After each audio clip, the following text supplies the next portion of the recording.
Hey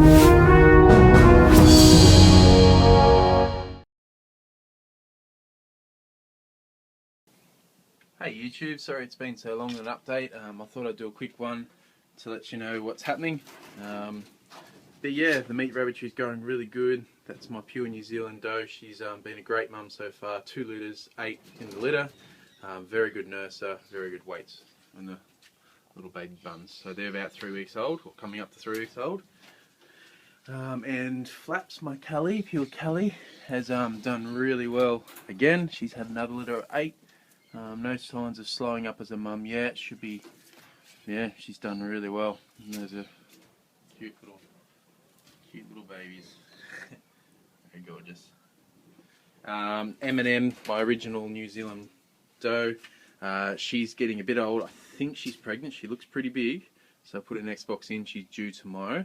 But she had a real small litter last time, only 3. So I think she's finishing up. She's had a real good innings. My buck RSI used to spend all the time out in the free range too. My veggie's just got hammered lately, so he's had a bit of time to chill out. He's retiring and he's in his cage. This is my new 4th mum I'll be running. The demand for the breeders, people starting up their own meat rabbitry and also meat for ourselves, and some other people wanting some meat, is getting pretty high, so I'm going to start running 4 does. Yeah, and she's pregnant. She hit her 8 pounds, which is my cue to breed. That's personally when I breed. When the mums hit 8 pounds or 8.5 pounds, that's when I reckon the magical weight is, when I reckon they're mature enough. The previous litters did really well. I had 17 and all are sold.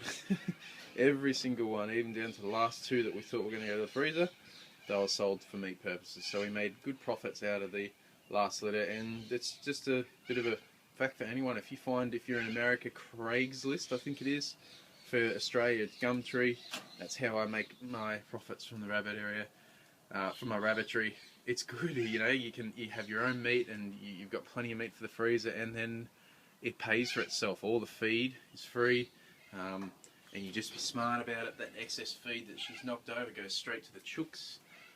The rabbit poo is amazing for the garden. You'd pay $20 for a couple of bags of rabbit poo anyway, but you get it completely free. So it can be a very profitable little venture. And the next thing to update this system is I'm looking to outsource another bloodline. If you don't know what that is, outsourcing is when you're adding another line of blood into your rabbitry. So I'm getting a Flemish giant cross a New Zealand buck, and he will be breeding 2 of my does.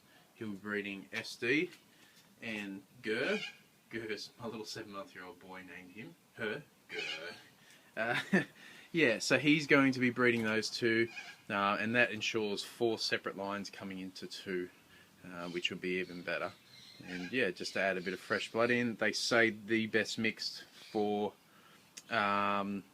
meat rabbitry, that hybrid vigor they call it. If you look up hybrid vigor and meat rabbits, the CSIRO in Australia did a little PDF document about it.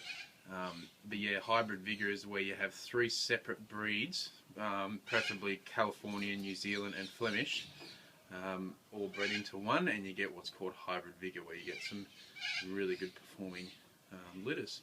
So yeah, the buck that's came out of that I'll be picking up on Saturday, he comes out of a litter and a mum and dad that regularly have over 9 to 10 in their litter size, so that'll be great to add in, and see if we can get at least 8 every litter. Yeah, so everything's going good, guys. Apologies it's taken a while. Appreciate everyone's really nice comments on my videos and stuff, and any stuff you want me to go over, just let me know. If anyone wants any of my new spreadsheets that I use to track their weights, just let me know as well. Yeah, I think that's about it. Keep going, guys. This is great fun, and it's so easy. Anyone could do it. I was an absolute newbie when I started, an absolute newbie, and now I feel like I know enough to be able to do this quite successfully and even make a little bit of money for it. We're saving whatever's not, once the feed's paid for and our profits we make, it goes, the excess, which I think is about $350 already, Australian, is going to a pizza oven, which will be going just about there once I clean everything up. So wood fire pizza oven will be paid for. These little gorgeous things